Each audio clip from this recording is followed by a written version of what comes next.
Hello friends, তোমাদের সকলকে আমার চ্যানেলে স্বাগত। কলকাতায় আমার দিদি আজকে একটা দারুণ রেসিপি করেছে, সেটা আমি তোমাদের সাথে আজকে শেয়ার করছি। তোমরা পুরো ভিডিওটা দেখতে থাকো।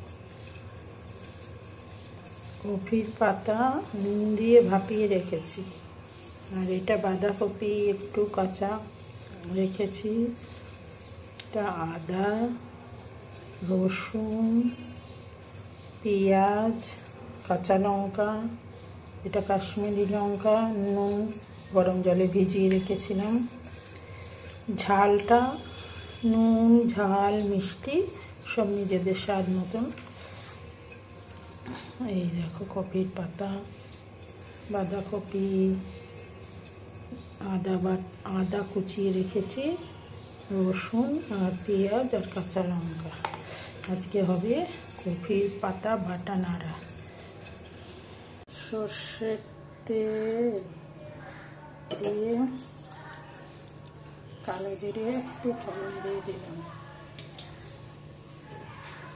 কালো জিরে ফোড়ন দিয়ে পেঁয়াজগুলো ছেড়ে দিচ্ছি।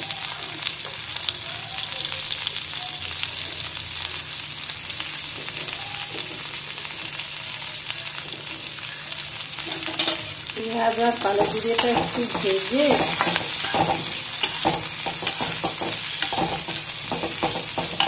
তুলে রাখবো। একটু নুন, একটু হলুদ দিয়ে একটু নাড়াচাড়া করে এবারে হয়ে গেছে। এবার এটাকে তুলে রেখে দেবো।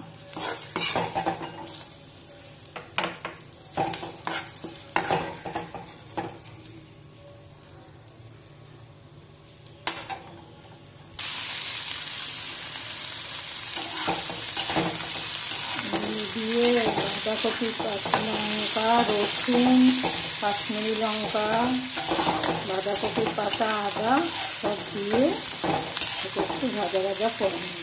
কাঁচা লঙ্কা, রসুন, আদা, কাশ্মীরি লঙ্কা, বাঁধাকপির পাতা দিয়ে ভাজা ভাজা হয়ে গেছে। এবার ফুলকপির পাতাগুলো দিয়ে দিলাম, দিয়ে সব একসঙ্গে এগুলো আবার একটু ভাজা ভাজা করবো। ফুলকপির পাতাটা নুন দিয়ে আমি সেদ্ধ করে রেখেছিলাম, সব ভাজা ভাজা করে তারপর এটা মিক্সিতে পেস্ট করবো। দেখো রসুনগুলো গোটা গোটাও দিয়েছি, লঙ্কা, কাঁচা লঙ্কা। এবার একটু চিনি দিয়ে দিচ্ছি।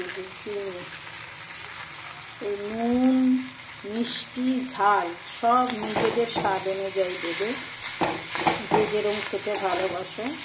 এবার দেখো আমার এটা হয়ে গেছে। এবার আমি এটা মিক্সিতে পেস্ট করবো। পেস্ট করে তোমাদের দেখাচ্ছি। সব মিক্সিতে নেব, মিক্সিতে নিয়ে পেস্ট করব। একটু গোটা ধনে পাতাও দিয়ে দিলাম এর সঙ্গে, একবারে পেস্ট করে নেব। পেস্ট হয়ে গেছে, কড়াইতে ঢেলে দিয়েছি। এই যে পেঁয়াজ আর কালো জিরাটা রেখেছিলাম এইটা এবার দিয়ে দেবো। এটা পেস্ট করব না, এটা দিয়ে একটু মিশিয়ে নেব।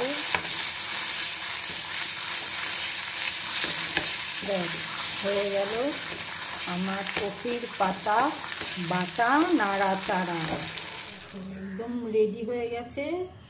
যেমন দেখতে হয়েছে, খেতে অসাধারণ। তোমরা করে একবার খেয়ে দেখো, গরম ভাতের সঙ্গে আর কিচ্ছু লাগবে না। এই একটা পদেই পুরো ভাত খাওয়া হয়ে যাবে।